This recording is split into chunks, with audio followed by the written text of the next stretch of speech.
ritrovati a Filo Rossonero qui sul canale YouTube di Radio Rossonera, sempre insieme a Carlo Pellegatti. Ciao Carlo. Un saluto a tutti, buona serata a tutti. Allora Carlo, ovviamente l'argomento di oggi su cui sono arrivate diverse domande è quello di Isma Bennacer che cambia procuratore. Innanzitutto ti chiedo se tu la vedi come una cosa negativa o positiva proprio riferito al rinnovo che dovrebbe essere imminente. Io la vedo come una cosa un po' pericolosa perché quando vedi Çalhanoğlu, quando un agente cambia, quando un giocatore cambia l'agente, è capitato, Çalhanoğlu ne aveva un altro, poi è andato da Stipic, proprio nell'imminenza del rinnovo con il Milan. Questo, se tu cambi procuratore in generale, è perché vuoi o cambiare squadra o migliorare in maniera consistente i tuoi proventi, il tuo ingaggio. Quindi tutto nasce da dei siti algerini ieri sera che abbiamo già letto ieri sera, e i siti algerini parlano di questo cambiamento.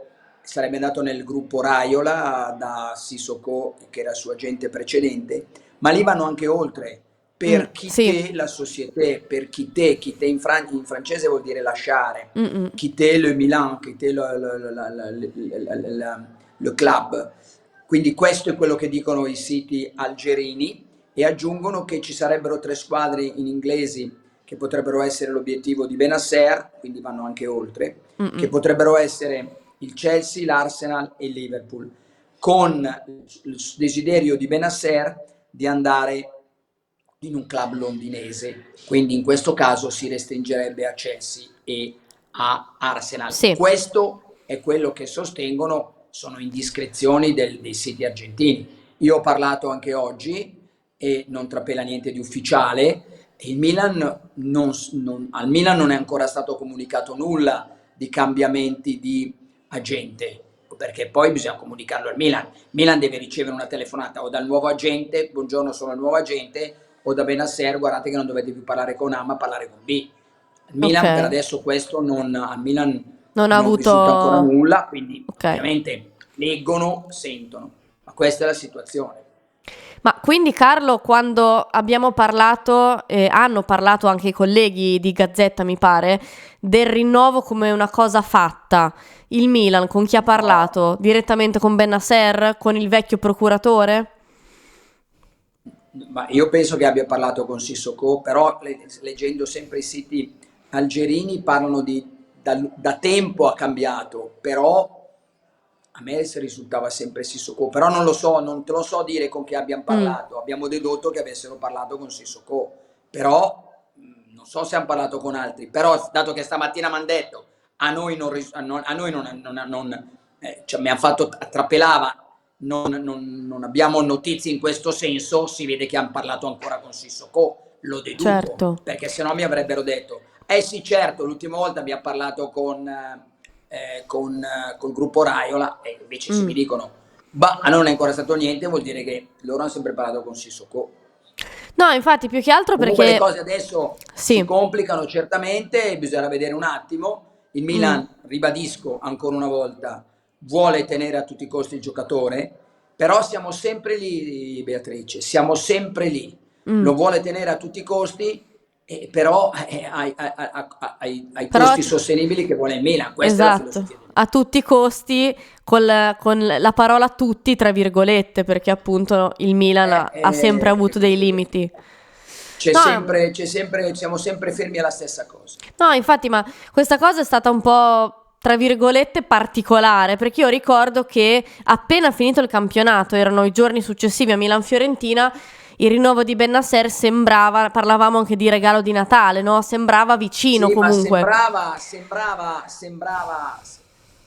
Noi, voglio dire, con tutto il rispetto, dato che io non sono di un quotidiano, ma sono di Pellegatti, sembrava, ma io non ho avuto notizie per cui mi dicevano, anche 10 giorni fa ho chiesto 10 giorni fa vuol dire prima della settimana scorsa. Si era detto in settimana si vedono. Mi hanno sempre detto, forse sì. Ho chiesto a fine settimana, vi siete visti? No. Quindi agli amici che ci sentono, non dico che devono sentire noi, Mm. però allora, almeno diciamo, oso dire che vi confermo le notizie che vi leggiamo, ma io No, ricordo. Ricordo anche, Carlo, che noi tutte le volte all'epoca, dico fatto, si alza uno, fatto. Ma io certo, telefono, è vero che è fatto? No, e allora per me no. tra l'altro mi ricordo infatti che tu mi dissi quel giorno durante proprio Filo Rosso Nero, io finché non firma, e anch'io ho imparato No, ma che... io quella frase lì non credo che te l'abbia detto io finché non firma, perché non è da me. Mm, Però quando hanno detto finché non firma, finché non mi dicono guarda che ci sa, guarda, ti dico di più, ma adesso che mi ricordo, mi hanno detto dovremmo incontrarli, ma non sarà l'incontro decisivo, perché nell'incontro decisivo, che quindi deve essere per forza posticipato al 1° dicembre quando tornano i giocatori a Milano e a Milanello, solamente quando ci sarà anche il giocatore per la firma eventualmente, certo. ma cioè, senza il giocatore nessuno può firmare. Adesso se il giocatore ha veramente le squadre inglesi, ha veramente queste diciamo richieste o pseudo richieste e non va bene, a Mm, dimostrazione che il Milan conduce alla sua maniera le trattative e fino adesso sono state strategie vincenti perché abbiamo vinto il campionato e siamo secondi in campionato. Ma se vuoi tenere questo giocatore 6-7 non glieli dai mai, ma se vuole 4,5 e noi ne diamo 3,5, io faccio sempre questo ragionamento a freddo, teorico. sì.